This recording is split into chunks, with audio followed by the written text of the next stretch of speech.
안녕하세요. 세종사이버대학교 정보보호학과 학생 여러분 만나서 반갑습니다. 저는 오늘 비트코인 기술과 문화산업이라는 주제로 특강을 하게 된 한양대학교 비트코인 화폐 철학과 겸임교수 송지은입니다. 먼저 강의에 앞서서 제가 여러분들께 한 가지 질문을 드려볼게요. 여러분은 비트코인을 돈이라고 생각하시나요? 아니면 기술이라고 생각하시나요? 저는 오늘 강의에 있어서 비트코인을 단순히 기술이 아니라 신뢰를 프로그램으로 설계한 철학적 실험으로 해석하고자 합니다. 2008년 세계 금융위기 이후 나카모토 사토시가 설계한 이 비트코인은 과연 돈의 혁명일까요? 문화적 혁명일까요? 그 철학적 의미와 배경을 지금부터 함께 살펴보겠습니다. 먼저 강의에 앞서서 제 소개를 간단히 드릴게요.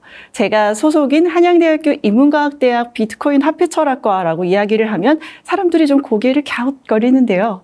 비트코인과 화폐철학이 과연 어울리는 단어인가? 제 학문적 백그라운드를 살펴보시면 훨씬 이해가 잘 가실 것 같습니다. 저는 학부와 석사에서는 영국영화과 영화학을 전공했습니다. 학부에서는 영화 연출을 전공했고요. 석사에서는 영화 미학을 전공했습니다.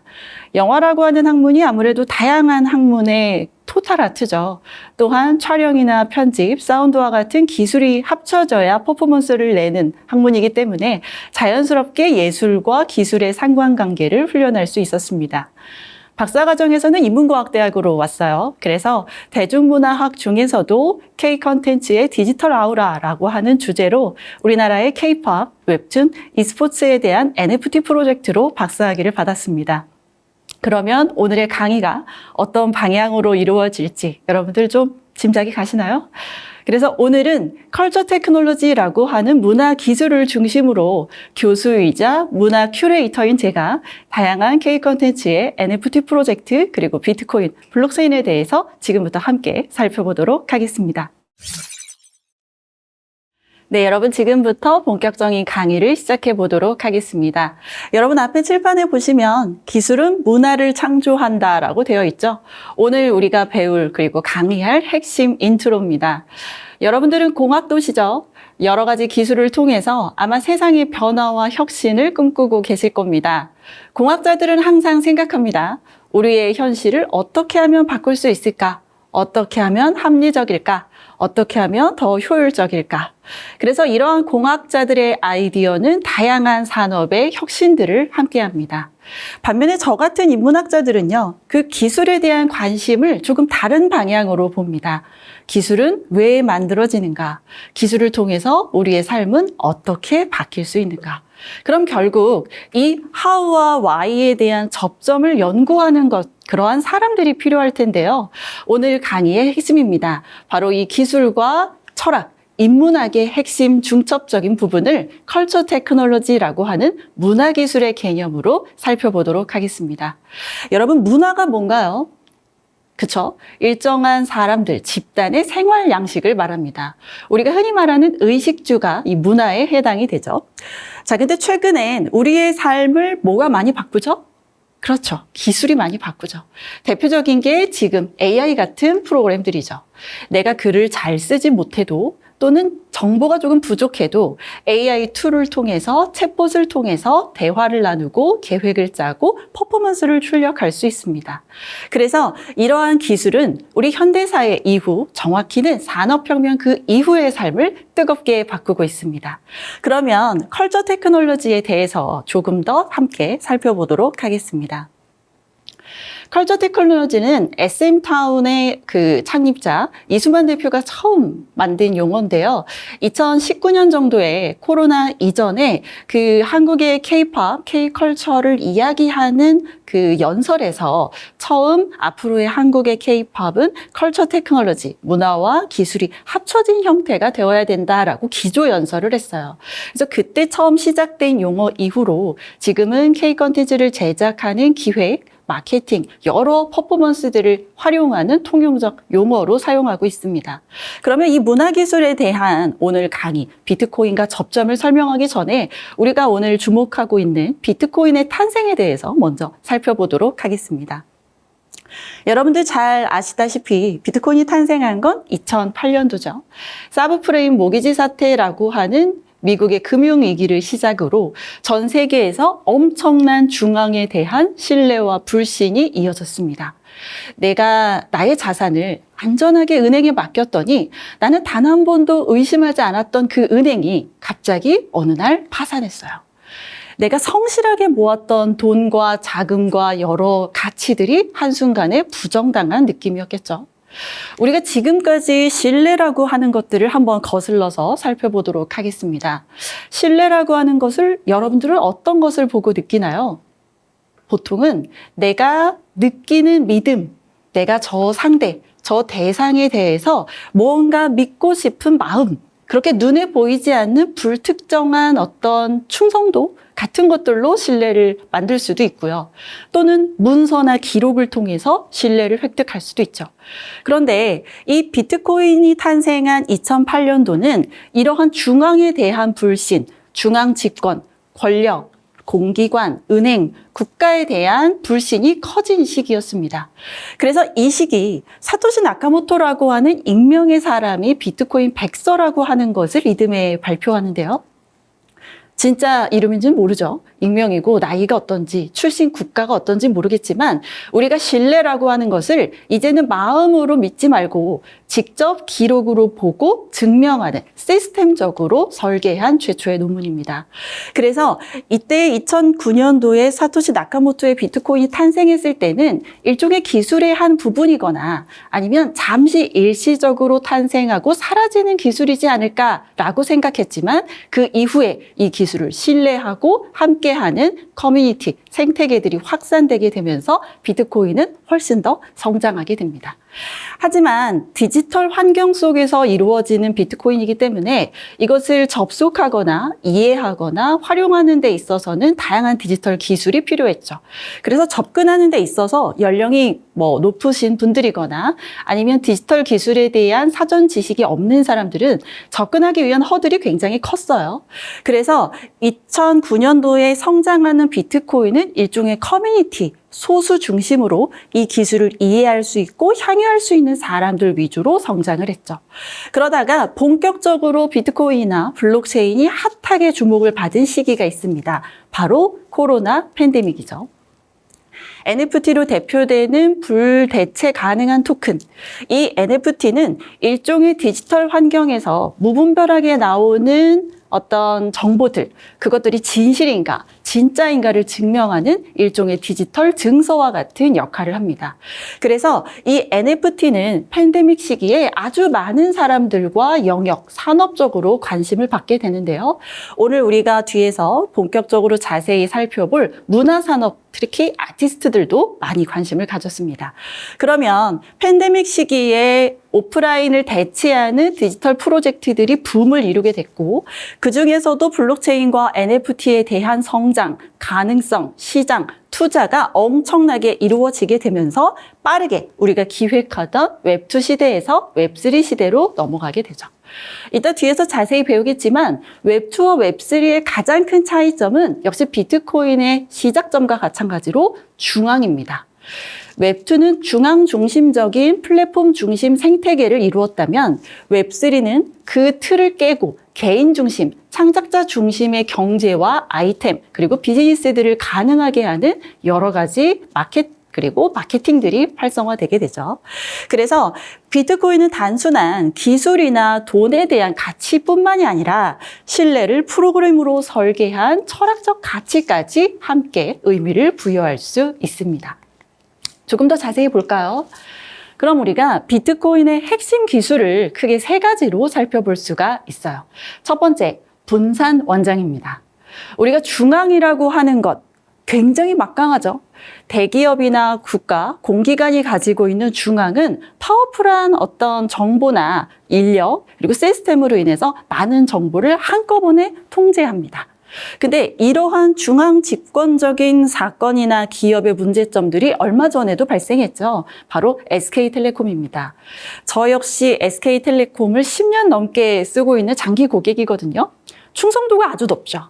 그럼 왜 SK텔레콤을 계속해서 썼느냐? 대한민국 1등 기업이니까요. 이용자 수도 제일 많고 대한민국 국민의 절반 이상의 사람들이 SK텔레콤을 쓰면서 신뢰를 축적해왔죠. 그래서 어딘가 나의 정보가 인터넷에 떠돌긴 하겠지만 그래도 SK는 나의 개인정보, 고객 정보를 훨씬 안전하게 저장하고 있지 않을까라고 하는 기대감과 신뢰감이 있었습니다. 그런데 그것이 해킹이 되고 나의 정보가 어디로 사라졌는지 모르겠다라고 하는 뉴스 보도가 나자마자 대한민국 국민들은 큰 충격에 받게 됐죠. 저 역시도 마찬가지인데요. 그래서 많은 사람들이 KT나 LG와 같은 기업들로 통신사를 이동하기도 하고 SK가 얼마나 실망적인지 앞으로 정보를 어떻게 대처해야 되는지 소송을 걸기도 했습니다. 자, 그러면 이렇게 중앙 집권적인 웹2 생태계의 문제점을 아주 잘 보여주는 단적인 예로 SK텔레콤을 제가 예시로 든 것처럼 이것을 보완하기 위하면 어떻게 해야 할까요? 그렇죠? 정보를 나눠서 저장하면 됩니다. 여러 개의 노드에 나눠서 저장을 하게 되면 그중에 하나가 분실이 되거나 잃어버리거나 아니면 훼손이 되더라도 나는 오리진 정보를 철저하게 보호할 수 있죠. 그래서 분산 원장은 비트코인에 있어서 굉장히 중요한 핵심 기록 중에 하나입니다. 그래서 거래 기록을 블록 단위로 쪼개고 그것을 연결해서 누구나 공유할 수 있고 열람할 수 있도록 해서 정보를 투명하고 신뢰도를 회복하게 만드는 아이덴티티를 갖게 되죠. 자, 그러면 이 정보가 진짜인지 또는 외부의 노출에 의해서 누출되지 않도록 하기 위한 안전장치가 필요하겠죠. 그게 바로 해시입니다. 해시는 우리가 크립토라고 말하는 흔히 암호학에서 기반하는 건데요. 나의 정보를 저장하기 이전에 내가 알 수 있는 함축적인 언어나 수학적 코드로 저장해 놓는 거죠. 그래서 블록 간의 연결을 통해서 변경 즉시 알 수 있도록 만들어내고 그것을 통해서 안전한 기록인지 또는 누가 내 노드에 침범했는지 기록을 훼손하지 않았는지 즉각적으로 확인할 수 있는 객관적 지표가 됩니다. 특징적인 건 이 해시와 분산 원장을 관리하는 조직이 필요할 거 아니에요? 나중에 다오와 같은 탈중앙화된 조직으로 확장될 수 있는 이유가 바로 이 합의 알고리즘 때문인데요. 여러 개의 노드들은 각자 알지 못해요. 그냥 각각의 노드와 정보들을 관리하지만 필요에 의해서는 서로 합의해서 협력하는 관계를 만들어내게 됩니다. 그렇다 보니 노드 간 연산 경쟁을 해서 내가 어떤 수학적인 문제들을 풀면 비트코인을 보상받기도 하지만 거기에 의해서 이 정보가 올바른 정보인지 또는 신뢰할 수 있을 만한 정보인지를 네트워크 전체가 기록하고 공유하고 감시하는 역할을 하게 되는 거죠. 그래서 비트코인을 이루는 이 세 가지의 기술은 어떤 정보가 진짜 정보인지 신뢰를 아주 수학적인 코드로 해석하는 아이디어가 되고 있습니다. 자, 그럼 우리는 이제 정보보호학과니까 이러한 비트코인 기술이나 웹3의 환경을 정보보호 입장에서 한번 생각해 볼까요? 기존의 웹2는 아까 이야기했듯이 정보를 모두 기록하는 헤드가 있어요. 그래서 그 중앙 서버가 비밀번호를 가지고 거래를 하거나 관리할 수 있도록 통제하는 거죠. 즉, 정보를 안전하게 지키는 것이 외부로 푸는 것이 아니라 막아서 접근을 하지 못하게 울타리를 치는 것과 같아요. 그래서 대표적으로 대기업이나 정부나 국가 공기관들은 지금까지도 많은 기업들이 물론 웹2를 기반으로 한 정보 보호를 시행하고 있습니다. 그런데 아까 이야기했듯이 2008년 금융위기 이후 뭔가 은행이나 국가나 중앙은 믿을 수 없다. 이러한 약간 아웃사이더 또는 반골 기질 또는 이러한 공학도의 어떤 혁신 정신을 가진 사람들이 크립토, 암호학을 기반으로 여러 가지 비트코인이나 블록체인에 대한 시도를 하면서 웹3 생태계가 하나씩 형성이 되게 돼요. 웹3와 웹2의 가장 큰 차이점은 웹3는 탈중앙화를 시도한다는 점입니다. 중앙이 있긴 한데 그 중앙이 믿을 수가 없어요. 그러니까 누가 관리하죠? 각자가 관리합니다. 그래서 각자 개인이 지갑을 가지고 있고 거기에 서명과 공개키를 기반으로 해서 사용자 중심으로 정보를 보호하게 되죠. 스마트 컨트랙트라고 해서 자동적으로 거래를 하거나 증명하는 시스템이 있긴 하지만 또 약간 오라클 문제도 있긴 하지만 결국에는 이 웹3 생태계의 블록체인의 아까 앞에서 본 세 가지의 기술은 신뢰를 보호하는 것이 아니라 증명해내는 프로젝트를 통해서 검증의 철학을 보여주고 있죠. 그래서 이러한 아이디어들은 정보 보호, IT 계통뿐만이 아니라 우리가 굉장히 새롭게 전혀 관심 갖지 않을 것과 같은 여러 산업에서도 관심을 가지게 됩니다. 그게 바로 문화 산업들이죠. 특히 팬데믹을 기점으로 오프라인에서 하는 어떤 많은 프로젝트들이 올스탑 되게 되면서 모든 것들이 기술, 그리고 아이디어, 산업, 예술, 스포츠 어디로 흘러갔죠? 바로 디지털 공간으로 흘러갔습니다. 그렇다 보니 우리의 문화가 비대면 시스템에 익숙해지게 되고 그 비대면을 실천하는 핵심 기술들과 맞닿아지게 되는데요. 그래서 비트코인의 아이디어들이 문화 산업에서도 흡수되는 현상들이 팬데믹 이후에 집중화되었습니다. 첫 번째, 아까 이야기했던 기술적 구조로서의 블록체인. 블록체인 기술의 핵심은 굉장히 비트코인 기술이 겉으로 봤을 때는 복잡한 것 같아요. 그러나 실제 가장 큰 핵심 포인트는 어떤 정보가 진짜 정보이냐, 그 신뢰를 증명하는 시스템입니다. 그렇다 보니 디지털 환경에서는 원본과 복제본을 구별하기가 어렵죠. 그래서 블록체인을 통해서 이 아이템이 진짜다 또는 이것이 나의 것이다, 누구의 것인지, 어디로 이동했는지 이 소유에 대한 방향과 소유권을 증명하는 아이디어로 하나씩 활용되게 됩니다. 그래서 이러한 아이디어들을 특히 증명할 수 있는 대상이 아까 어디였죠? 각 노드였죠. 노드는 서로 얼굴도 알지 못하고 출신도 알지 못해요. 오프라인에서 한 번도 만난 적이 없겠죠? 그러나 온라인 공간 안에서는 서로 열심히 각자의 일들을 하면서 필요에 의해 합의를 합니다. 단순히 컴퓨터로 전산, 연산만 하는 것이 아니라 필요에 의해서 그 정보가, 그 노드가 진짜 노드인지를 증명하는 데 있어서 민주적인 절차와 합의를 만드는 거죠. 바로 그 아이디어가 탈중앙화된 자율조직 다오의 철학으로 이어지게 됩니다.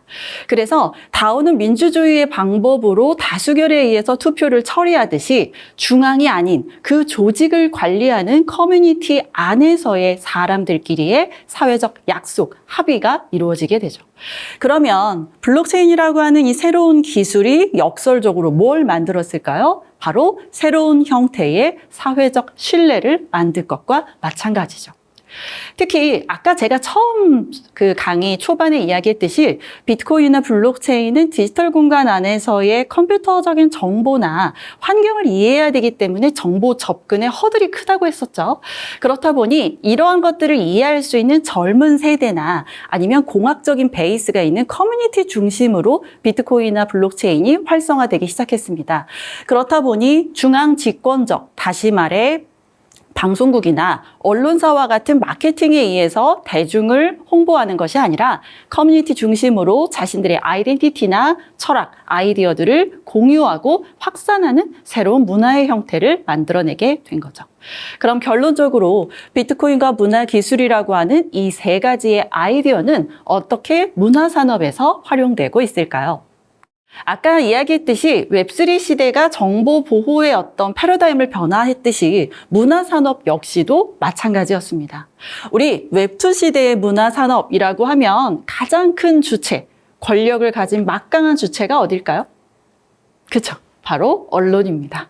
우리가 방송사라고 불리는 공중파 방송도 있고 또는 지금 케이블 방송이라고 하는 CJ ENM과 같은 대기업들도 마찬가지 많은 방송국들과 또 채널들을 보유하고 있죠.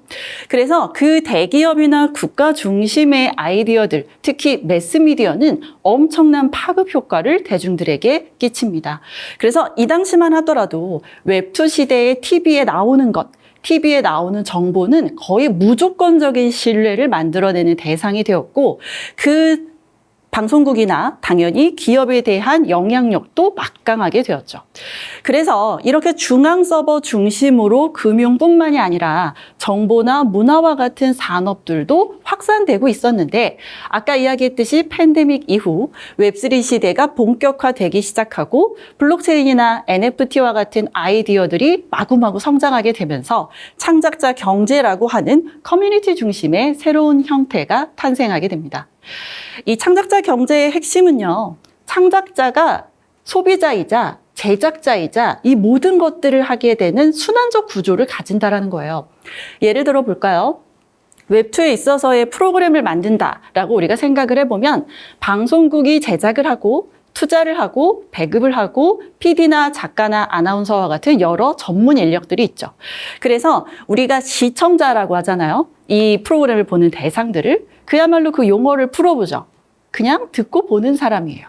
창작에 직접 관여하거나 참여할 수는 없죠. 그런데 웹3 시대에 우리가 흔히 말하는 블로그, 유튜브와 같은 이런 플랫폼들은 내가 영상을 기획하고 찍고 편집하고 송출해서 많은 대중들과 쉽게 만날 수 있습니다. 그래서 그 안에서 팬이 공동 제작자가 되면서 동시에 창작자가 되기도 하고 참여자가 되기도 하고 투자자가 되기도 하죠. 전통적으로 언론이나 매스미디어가 갖고 있던 권력의 힘이 무너지게 되면서 비트코인의 탈중앙화된 그러한 정신이 웹3 생태계, 문화산업에도 흡수되게 된 거라고 볼 수 있겠습니다. 그래서 이렇게 디지털 신뢰를 재편하는 것은 웹3와 비트코인, 블록체인이 둘러싸고 있는 이 새로운 커뮤니티 중심의 생태계를 우리는 한번 살펴보도록 하죠. 웹3의 생태계의 가장 큰 아이덴티티이자 오늘 우리 강의의 핵심 키워드 중에 하나는 바로 NFT입니다. Non-fungible token이라고 해서 대체 불가능한 토큰이란 뜻의 이 NFT는 일종의 디지털 증서와 같은 역할을 합니다. 우리 부동산의 경우를 볼까요? 이 건물이 나의 건물이다. 또는 내가 갖고 싶은 건물이 있어요. 그러면 등기부 등본을 떼어보죠.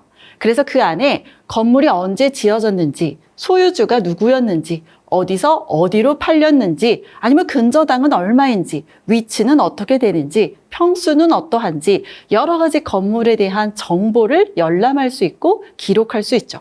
근데 뭘로 구성되어 있죠? 종이로 구성되어 있죠. 종이로 구성되어 있기 때문에 그것을 약간 위변조하거나 그러면 안 되지만 약간 삭제하거나 다른 기록으로 카피할 수도 있지 않을까요? 그러면 그 기록을 보는 종이 쪼가리는 그야말로 증명을 할 수 있는 신뢰의 대상이 아닐 수가 있죠. 그래서 웹2 세계의 이런 문제점들을 웹3에서는 블록체인 기술로 보완하고 있습니다.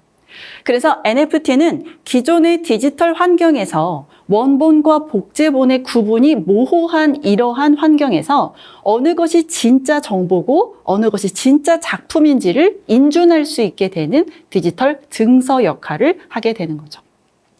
그렇다 보니 이러한 아이디어들을 아이러니하게 예술가, 아티스트, 그리고 예술을 하는 신진 기업이나 여러 퍼포먼스를 출력하는 사람들도 관심을 많이 가지게 됐어요.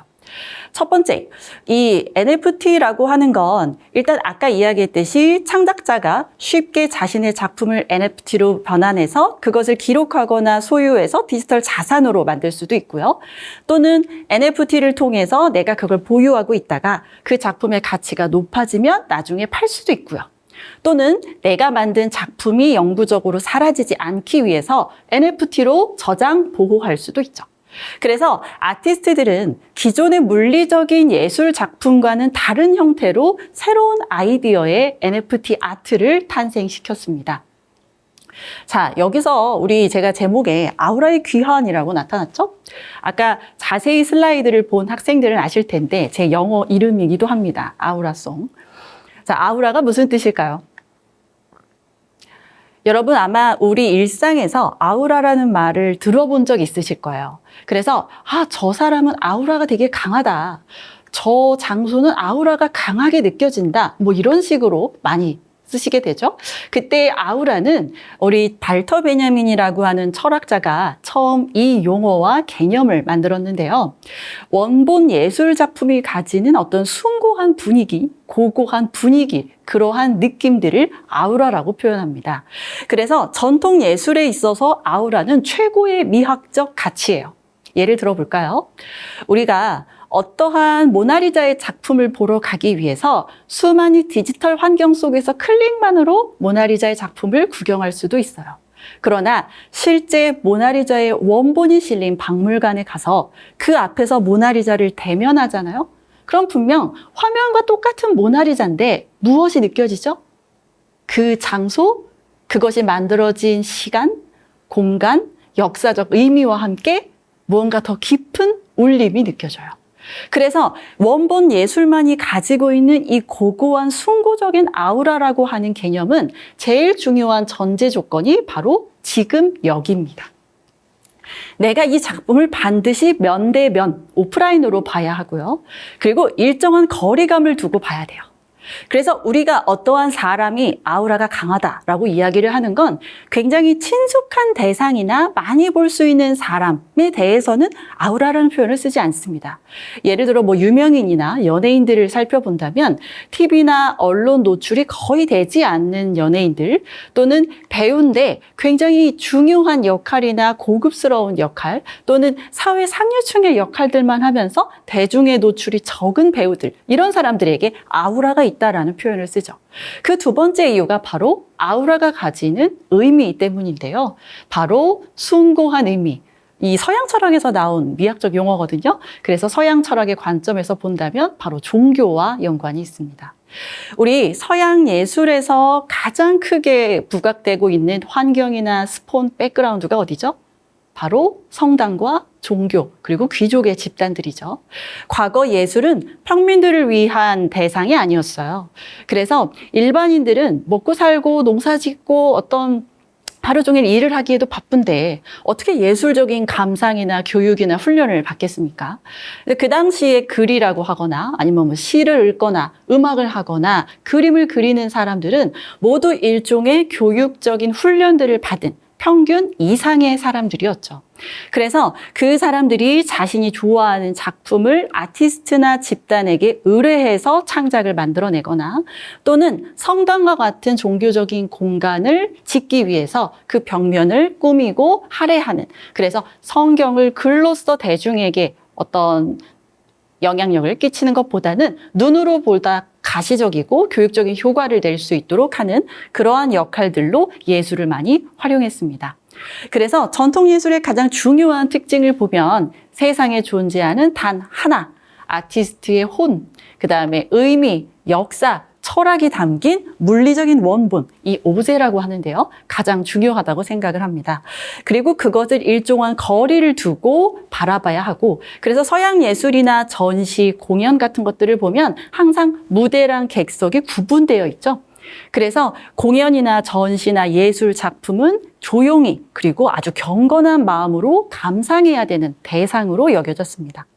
그래서 이러한 전통적인 예술이 우리 고대 기원전 시기부터 굉장히 많은 음악, 미술, 연극, 시 이런 퍼포먼스들을 중심으로 하는 예술이 주류를 이루었죠. 우리가 말하는 클래식 예술이 이에 해당이 됩니다. 그러나 시대가 바뀌어서 디지털 공간에서 다양한 복제품들이 정말 넘쳐나게 되는데요. 그 시기가 바로 산업혁명입니다.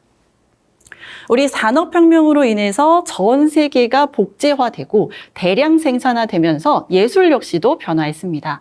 그 대표적인 게 뭐죠? 제가 지금 여러분과 만날 수 있는 카메라의 발명이죠. 사진과 영화는 사실 발터 베냐민의 입장에서 보면 예술이 아니었어요. 그냥 오프라인에 있는 것을 찍어서 온라인에 전시하거나 종이 쪼가리로 뽑아내는 건데, 스크린으로 만들어내는 건데 어떻게 원본 예술이 가지고 있는 아우라를 가지고 있느냐. 그래서 산업혁명 이후에 영화나 사진은 예술이라기보다는 기술에 가깝게 인식이 되었습니다. 그러나 시대가 바뀌고 모든 예술들이 기술과 함께 만들어지면서 최근에 미디어 아트까지 활발하게 예술의 영역은 넓어지고 있죠. 근데 유독 논란이 됐던 게 이 블록체인이나 NFT와 같은 기술을 예술로 접목시키면 이게 어떻게 독특한 어떤 한 장르의 예술이 될 수 있느냐, 여기에 대한 논란이나 논쟁이 굉장히 컸어요. 그 이유를 한번 살펴볼까요? NFT 예술은 원본 예술과 카피본 예술이 동일해요. 뭐만 다르죠? NFT로 인증만 씌운 거죠. 그렇다 보니까 참여를 하는 대상, 만들어내는 대상, 소유의 대상, 기록은 할 수 있지만 실제 원본하고 아무리 비교해봐도 똑같습니다. 그래서 전통적인 예술에 대한 가치가 더 크다고 생각하는 사람들은 NFT 아트가 무슨 아트냐, 그냥 기술로 한 번 더 이게 원본을 증명한 어떤 소유권의 변화일 뿐이지라고 말할 수 있지만 우리 다원주의적인 시각에서 본다면 다원주의가 뭐냐면요. 어떤 특정한 것만 하나의 예술로 구분할 수 없다라는 거예요. 예를 들어 이것이 예술이다라고 느끼고 소비하고 인정하는 주체나 대상이 있다면 세상에 존재하는 그 모든 것은 예술이 될 수 있다라고 하는 훨씬 더 폭넓은 개념입니다. 그래서 그 입장에서 본다면 현대 예술적 관점에서 NFT 아트도 충분한 아트적인 가치나 현상으로 인정받을 수 있는 거죠. 그런데 아까 이야기했듯이 전통 예술이 물리적인 오브제를 대상으로 하고 NFT 아트가 디지털 공간에서의 디지털 오브제를 대상으로 하는데 여기에 NFT라고 하는 기술만 씌웠더니 이것이 원본이다라고 하는 증명을 할 수 있는 기록을 탄생했잖아요. 즉 소유권에 대한 혁명, 혁신을 만들어내게 된 거죠. 그래서 저처럼 인문 철학자들은 이러한 NFT 아트 역시 원본임을 인정했지 않느냐. 단 그 방법이 기술일 뿐이고 그것이 블록체인과 여러 비트코인의 산화 아이디어들이다. 그렇다면 이것도 충분히 예술이 될 수 있다라고 하면서 원본 예술이 가지는 아우라가 디지털 공간으로 새롭게 이전했다. 또는 새롭게 아우라를 복원했다. 획득했다라고 보는 시각도 있습니다. 물론 아직까지 그 두 가지 입장이 팽팽히 맞서고 있긴 하지만 저는 제가 박사학위 논문이나 계속해서 연구하는 방향도 마찬가지지만 NFT 아트 역시도 새로운 현대 예술의 한 장르로 인정하면서 그 기술의 변화가 블록체인일 뿐 새로운 예술 장르로 우리는 충분히 가치가 있다. 연구할 만한 평가를 내리게 됩니다. 그래서 기술이 예술의 진정성을 회복하는 것 역시 블록체인과 NFT의 아이디어가 탄생하게 되죠. 자, 조금 더 자세히 보도록 하겠습니다. 우리 NFT 아트를 어떻게 그럼 만드는 것이냐? NFT 아트는 디지털 아트 제작 절차랑 거의 유사해요. 우리 디지털 아트라고 하는 건 원본을 이미지 파일로 아예 제작하거나 아니면 오프라인에 있는 오브제를 디지털 공간으로 카피해서 이전한 것도 마찬가지입니다. 그래서 제일 중요한 건 내가 작품을 이미지 파일로 먼저 만들어요. 그래서 그것을 아까 이야기했듯이 중앙 서버 한 곳에 놓으면 이것이 훼손될 수도 있고 아니면 해킹당할 우려도 있다 보니 분실의 위험과 진본 확인을 위해서 파일을 식별할 수 있는 해시값을 암호화합니다. 그래서 이렇게 메타데이터를 생성하게 되면 분산 노드에 저장을 하게 되죠. 그래서 스마트 컨트랙트라고 하는 이더리움 토큰과 아이디어로 NFT를 채굴하게 되고 이 채굴된 NFT가 마켓플레이스에서 고유한 커뮤니티의 생태계와 아이디어, 그다음에 이러한 작품을 좋아하는 사람들끼리 공유하면서 경매를 통해 가치가 높아지게 됩니다. 아무래도 사람들이 많이 갖고 싶은 NFT 작품이거나 또는 유명한 어떤 대상의 NFT화 되었거나 아니면 조금만 만들었어요. 리미티드로 만들게 되면 가치가 어떻게 되죠? 높아지게 되죠. 그래서 이렇게 높아진 NFT를 자유롭게 자율 경쟁, 자율 시장 체제에 놓여지게 돼서 NFT 토큰으로 낙찰 대금을 받으면 내가 갖고 싶었던 작품을 NFT 채굴 과정과 함께 새로운 형태의 NFT 아트를 소유할 수 있게 됩니다. 자, 전 세계로 이 NFT 프로젝트를 최초로 시도한 스포츠 기업이 있어요. 바로 여러분도 잘 알고 계시는 NBA입니다. 저는 농구를 잘 모릅니다. 농구의 룰은 알지만 경기장에 직접 가서 막 농구를 응원을 하고 그 팬덤 사이에서 막 그 호흡을 느껴보고 그런 경험은 정말 적은데요. 근데 뭐는 알까요? 스테판 커리는 압니다. 그래서 농구 경기장에 3점 슛 라인을 훨씬 넘었는데도 정말 그림 같은 3점 슛으로 굉장히 큰 팬덤을 보유하고 있는 스테판 커리. 또 르브론 제임스 같이 굉장히 유명한 스포츠 선수들을 보유하고 있는 미국의 NBA는 프로농구 구단이긴 하지만 미국 경제의 스포츠 산업의 핵심으로 떠오르고 또 오랫동안 자리 잡고 있죠. 근데 이 스포츠가 굉장히 크게 직격탄을 맞은 사건이 있어요. 아까 제가 계속해서 힌트를 드리고 있는 바로 팬데믹이죠. 자, 팬데믹 시기에 우리 거리두기가 일어나게 되고 바이러스에 대한 위험이나 불안감이 커지게 되면서 대중들이 일정한 공간에 모일 수가 없게 되었어요. 그러면 오프라인 스포츠보다 이 실내 스포츠였던 NBA 같은 경우는 정말 더 손해가 극심했겠죠. 그래서 이 당시에 NBA의 총재가 애덤인데 이 사람이 이 연구를 하게 됩니다. 어떻게 하면 이 팬데믹 시기에 NBA 팬들을 좀 불러올까? 근데 기존의 미국의 NBA 팬들의 그 연령대를 살펴보면 굉장히 좀 기성세대 중심이었거든요. 나이가 지긋이 많거나 충성도는 굉장히 강한데 이 NBA 입장에서는 새로운 세대가 유입될 필요가 아주 절실했어요. 그래서 어떤 아이디어를 만드냐? 바로 이 애덤 총재가 NBA의 경기 장면을 온라인에다가 무분별하게 풉니다. 저작권 상관없이. 아주 센세이션했어요. 그러면서 인터뷰를 했어요. 이 동영상을 본 관객들은 쿠키에 불과하다. 이 동영상을 보고 나면 쿠키가 아닌 본격적인 식사가 하고 싶어질 거다. 이것은 정확하게 젊은 세대의 아이디어나 라이프 스타일을 관통하는 멘트였죠. 그래서 NBA의 탑샷은 기존의 기성세대의 관객층을 훨씬 뛰어넘고 SNS나 소셜미디어, 유튜버와 같은 플랫폼을 타고 젊은 MZ세대에게 아주 큰 관심을 얻게 됩니다. 근데 그 관심을 유도할 만한 대상이 필요하잖아요. 아까 제가 설명했듯이 저는 스테판 커리를 잘 알고 있듯이 이 유명한 선수들의 아우라를 적극적으로 활용합니다. 이 스테판 커리가 경기에서 신고 나왔던 운동화를 많은 기업 중에 언더아머와 협약해서 커리플로우라고 하는 운동화를 디셀트럴랜드나 NFT 작품으로 만들어내서 온라인에서 경매를 하고 신어볼 수 있게 하는 체험 활동들을 같이 NBA가 만들었거든요. 그래서 일종의 오프라인이다. 우리 스포츠의 모든 중심은 오프라인이 될 수밖에 없었던 이 아이디어나 고정관념을 적극적으로 탈피하기 시작합니다. 특히 이 탑샷의 명장면이나 선수들의 굉장히 핫한 장면들을 동영상으로 짧게 무브먼트로 담아서 NFT로 만들었는데요. 그걸 바로 우리가 모멘트라고 합니다.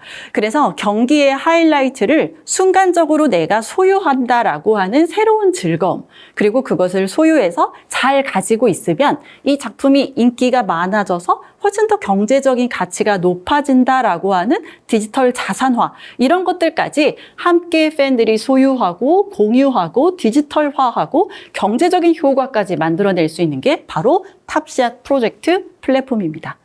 데퍼레스가 만든 이 탑샷은 2020년도부터 코로나 팬데믹이 한창이던 2022년, 2023년도까지 굉장히 높은 수익을 통해서 대중에게 새로운 즐거움을 만들어냈어요.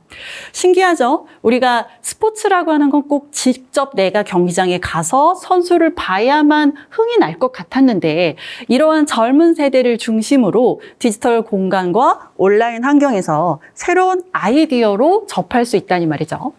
근데 여기서 드는 그럼 한 가지 문제점이 있습니다. 탑샷은 그럼 어떻게 하면 대중들이 많이 그렇게 팬들을 불러 모을 수 있을까요? 이게 바로 그 탑샷의 그 등급 카드거든요. 근데 이 등급 카드를 랜덤 박스로 넣어요. 여러분, 이런 아이디어가 스타벅스에도 NFT 프로젝트나 랜덤 박스 이벤트를 많이 하는데요. 우리 그냥 내 돈을 내고 스타벅스에 가서 식사를 해도 됩니다. 그런데 그것을 꼭 이 랜덤 박스를 구매하는 이유가 뭐죠? 궁금하니까요. 뭐가 들었는지 궁금하고 이 속에 들은 거를 내가 어떻게 하는 기대감, 설레임, 이런 즐거움들을 랜덤 박스 이벤트가 한껏 담고 있는 거죠. 이 탑샷은 이러한 대중의 욕구를 철저하게 충족시킵니다. 그래서 탑샷의 이 4가지의 카드 종류를 플랫폼에서 카드팩으로 구매해요. 그럼 랜덤 카드가 지갑에 쏙 들어갑니다. 근데 모든 카드가 다 인기 있진 않아요. 우리가 오프라인으로 모으는 초등학생들의 이 NFT 프로젝트 같은 게 있죠. 바로 이제 피카츄, 포켓몬의 스티커처럼 내가 가지고 싶은 것과 그 다음에 당첨이 되는 그 아이템의 간극이 있어요. 그렇다 보니까 어떻게 하죠? 내가 중복으로 갖게 되는 것도 있고 꼭 갖고 싶은데 정말 나오지 않는 기다림의 아이템도 있어요. 그래서 관객들은 랜덤 카드 안에 들은 여러 가지를 모으면서 새로운 가치나 아니면 새로운 거래의 방식들도 자유롭게 만들어내게 됩니다. 특히 굉장히 인기 있는 선수거나 아니면 역사적으로 의미가 있는 경기의 순간, 또는 한정판으로 만들어낸 제품들 같은 경우는 내가 다른 사람보다 더 빨리 갖고 싶거나 더 많이 갖고 싶거나 꼭 갖고 싶어하는 그런 소유적 열망을 불러오게 되죠. 그래서 어떻게 보면 이런 인간의 욕망, 욕심 뭐 이런 것들을 마켓플레이스 안에서 자유롭게 거래할 수 있도록 풀어놓은 거죠. 젊은 세대를 중심으로 새롭게 디지털 공간에서 카드를 사고 팔고 즐기고 만들어내면서 새로운 소유와 공유의 가치들을 경험하게 됩니다. 탑샷이 이렇게 전 세계 스포츠 프로젝트로 NFT 아트, NFT 프로젝트를 성공화시키니까 우리가 좀 의구심이 드는 산업군이 있죠. 왜 이러한 아이디어를 디지털 스포츠인 e스포츠가 먼저 아이디어를 떠올리지 않았을까? 제가 생각해 봤을 때는 아마 그 절실함 때문이었던 것 같아요. 팬데믹으로 관객이 없으니까 어떻게든 방법을 구안해서 새로운 관객층을 흡수해야 되잖아요. 그러니까 그러한 절박함 때문에 탑샷은 훨씬 더 먼저 이런 NFT 프로젝트를 탄생시킨 것이 아닐까. 어쨌든 이 NFT 프로젝트가 성공적으로 탄생하고 나서 국내에 T1이라고 하는 SK텔레콤 산하의 e스포츠 구단도 빠르게 업튼이라고 하는 생태계를 만들어내기 시작합니다. 2023년도에 롤 국제대회를 열어요. 그래서 특이한 건 SK텔레콤과 T1의 NFT 프로젝트 이벤트를 개최하게 되는데 이것을 디지털 공간 안에서만 하지는 않는다라는 거예요. 우리가 T1의 본사나 베이스캠프, 카페 이런 데를 가서 열심히 내가 참여를 하면 스티커를 줍니다. 그래서 그것을 열심히 모아요. 도장 모으듯이. 그러면 NFT로 보상을 해준다거나 해서 오프라인의 아이디어나 프로젝트들과 온라인의 아이디어 프로젝트들을 합쳐서 SK텔레콤은 새로운 블록체인 기반의 생태계 업튼 디지털 서비스를 오픈합니다. 여기 있는 배지들이 아까 T1의 뭐랑 비슷하죠? 카드팩이랑 비슷하죠.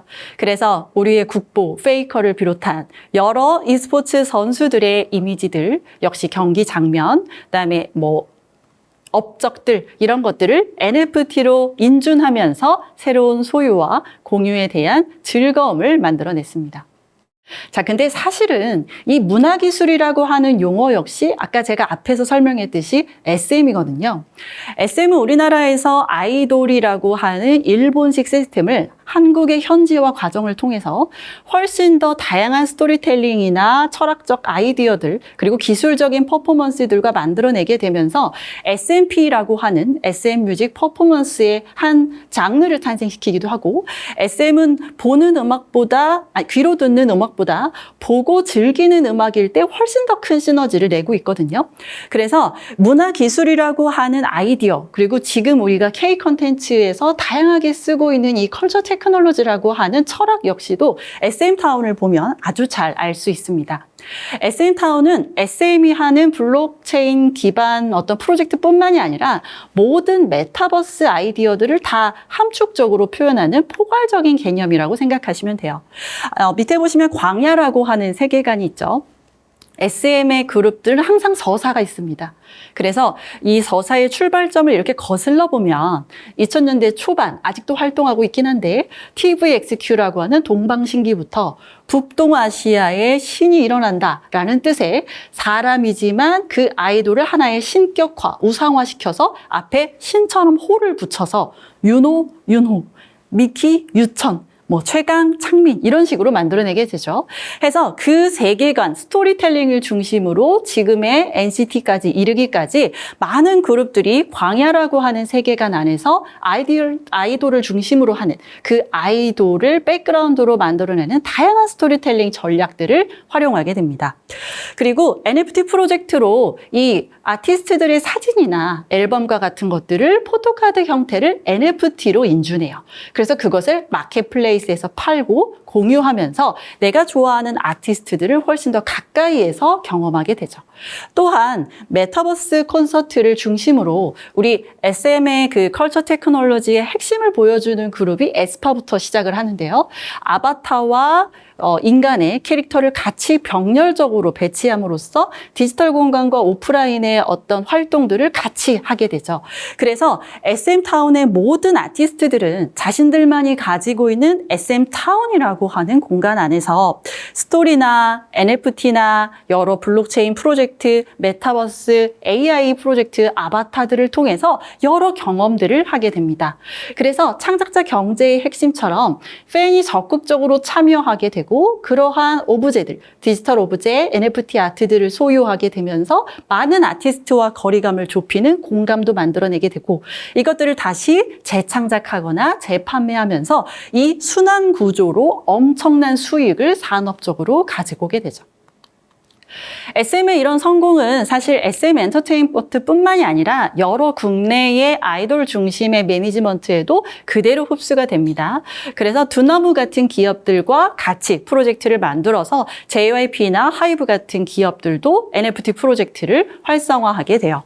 특히 YG 같은 경우는 세계적인 팬덤을 보유하고 있는 블랙핑크를 NFT화해서 체험할 수도 있고 소유할 수도 있고 많은 아티스트들과 디지털 공간 안에서 메타버스적인 영향이나 VR, AI와 같은 기술들로 적극적으로 소통할 수 있게 만들어내고 있죠. K-팝의 이러한 디지털 전략들은 어디로 넘어가나요? 바로 많은 예술의 장르, 웹툰이나 e스포츠까지도 넘어가게 되는데요. 이게 지금 이런 아이디어나 SM타운이 기업을 중심으로 하는 약간은 웹3 생태계를 활용하긴 하지만 여전히 웹2 중심적인 중앙집권적, 기획사 중심적인 프로젝트들이 있다면 아티스트 중심이 돼서 창작자 경제의 아이디어를 실현하는 아티스트도 있습니다. 바로 제가 굉장히 애정하는 빅뱅의 지드래곤이죠. 네. 제 논문에 지드래곤과 엘비스 프레슬리의 그 오마주도 한 챕터로 들어가 있을 만큼 제가 K-팝 연구를 하면서 아주 중점적으로 관심 있게 보는 아티스트 중에 한 명입니다. 지드래곤은 아트테크라고 하는 새로운 영역을 창조하고 있어요. 2024년부터 카이스트 기계공학과 교수로 초빙이 되면서 여러 그 기술 엔지니어자들과 함께 아트적인 실험들을 하고 있습니다.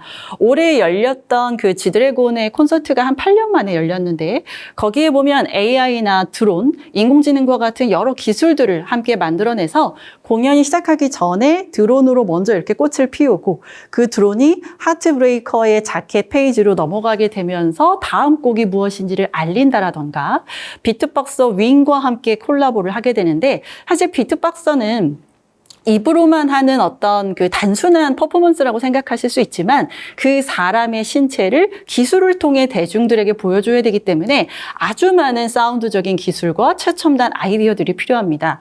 그래서 지드래곤의 이러한 전시나 디지털 아트, 그다음에 여러 프로젝트들은 카이스트와 함께 우주로까지 뻗어나갔죠. 그래서 지드래곤의 음악을 얼마 전에 우주로까지 송출했죠. 그래서 그러한 노고를 인정받으면서 문화 훈장까지 얼마 전에 받았습니다. 그러면 이 지드래곤의 아트는 단순히 아까 봤었던 SM타운의 그 중앙 집권적인 매니지먼트 중심적인 생태계가 아니라 아티스트가 향유하고 공유하는 아이디어들을 창작자 중심의 경제 구조와 충분히 보여줄 수 있는 다양한 비전들을 실행합니다. 그래서 누구나 예술을 쉽게 접할 수 있고 교육 효과나 훈련이 덜 되더라도 내가 그 기술을 활용할 수 있는 능력과 여건이 된다면 그러한 예술을 창작할 수 있는 예술의 민주화 과정도 함께 나타날 수 있도록 만드는 아주 중요한 그리고 의미 있는 프로젝트들을 실현하는 아티스트죠. 자, 그러면 미래 산업은 우리 어떻게 준비를 해야 여러분들 졸업하고 취업을 해서 또는 뭐 장업을 하고 어떻게 해야 사회의 구성원으로 좀 올바르게 자리 잡을 수 있을까 고민이 아주 많으실 것 같은데요. 제가 감히 조언을 드리고자 하면 여러분 커뮤니티 비즈니스를 하세요. 네, 미래는 어떠한 모든 사람들의 영역을 만족하는 불특정 다수, 대중문화라고 하는 개념이 무너진 지 오래입니다. 이제는 사람들이 돈이나 명예나 권력보다는 내가 좋아하는 것들을 함께 공감하고 공유하고 즐기는 커뮤니티 안에서 훨씬 더 큰 만족을 느낀다라고 해요. 우리 오바라 가즈히로라고 한 사람이 쓴 책 놀주라는 그들의 반격을 보면 현대 사회의 사람들의 특징을 이 5가지의 단계로 구분해 놓고 있는데요. 우리 기성세대, 특히 말하는 고도 경제 성장기 시대의 사람들은 어떤 이런 돈이나 명예와 권력과 같은 성취들을 굉장히 큰 쾌락이라고 생각한다고 합니다. 그런데 요즘에 MZ세대라고 말하는 30대 이하의 사람들은요, 이것보다는 같은 것을 좋아하고 몰입하고 즐기는 그러한 소소한 행복들을 훨씬 더 큰 사회적 의미로 생각한다는 연구조사들, 그리고 그러한 활성화된 마케팅 전략들이 많이 이루어지고 있습니다. 그럼 우리는 어떠한 미래를 꿈꾸고 준비해야 될까요? 여러분, 엔지니어시죠? 그래서 이러한 나의 기술과 여러 문화적인 아이디어를 다양하게 녹이세요. 그래서 그것들을 자유롭게 크로스오버 하세요. 그래서 오늘 배우는 블록체인이나 NFT도 어떤 이 정보가 진짜이다, 아니다, 뭐 진실이다, 신뢰를 만들어낸다, 이러한 철학적 메시지가 처음에는 없이 이 기술을 공부했다 하더라도 오늘 강의를 들으면서 아, 기술이 이렇게 대중들에게 인식을 끼칠 수 있구나. 기술이 이러한 목적과 의도를 가질 수 있는구나. 이러한 문화적 변화를 충분히 철학적으로 만들어낼 수 있는 아이디어가 될 수 있습니다. 그래서 어떻게 해요? 팬덤을 공략하세요. 아까 제가 메타버스 프로젝트의 K-팝 그 기업들을 이야기하면서 SM을 중심으로 이야기하긴 했지만 SM은 이수만 프로듀서를 중심으로 해서 중앙적인 아티스트를 만들어내는 프로듀서 중심이 아이돌이나 아이디어 그다음에 뭐 그룹들을 만들었다면 사실 지금의 하이브를 만들어낸 건 BTS죠. 그래서 BTS의 수장, 방시혁 의장 같은 경우는 처음부터 이 팬덤 비즈니스나 생태계를 굉장히 신경 썼어요. 그래서 BTS를 내 수용 그룹으로 만든 게 아니라 처음부터 해외 대상의 해외 팬덤을 중심으로 기획을 했었죠. 그래서 새로운 팬덤의 생태계를 먼저 만들어 놓고 그 생태계가 충성도 높은 아미로 성장하자 거기에 많은 아이디어들을 기획하고 판매할 수 있는 거죠. 그래서 미래의 사회는 여러분이 즐기고 좋아하는 것들을 다양하게 경험하시고 그런 것들을 인문학적으로, 기술적으로 마구마구 녹이세요. 그래서 기술로 신뢰와 감성을 건드리세요. 그래서 팬들이 어떤 것들을 좋아하고 즐기는지 파악하고 만약에 그 파악이 잘 안 된다면 새로운 팬덤을 설계하세요. 그래서 여러분들의 미래는 앞으로 여러분들이 하고 있는 수많은 기술들이 대한민국을 넘어서 세계적인 혁신들을 만들어내는 그 중심에 사회적으로, 문화적으로 인간에게 훨씬 더 의미 있는 가치들을 함께 확산해 나가길 제가 진심으로 응원하겠습니다. 지금까지 비트코인 기술을 통해서 우리 NFT나 블록체인이 어떻게 문화산업적으로 활용될 수 있고 또 대한민국의 K 컨텐츠가 어떻게 더 기술로 인해서 확대될 수 있는지 살펴봤습니다. 앞으로 더 좋은 기회에 더 좋은 인연으로 만날 수 있길 바라며 오늘의 강의 여기서 마치도록 하겠습니다. 고맙습니다.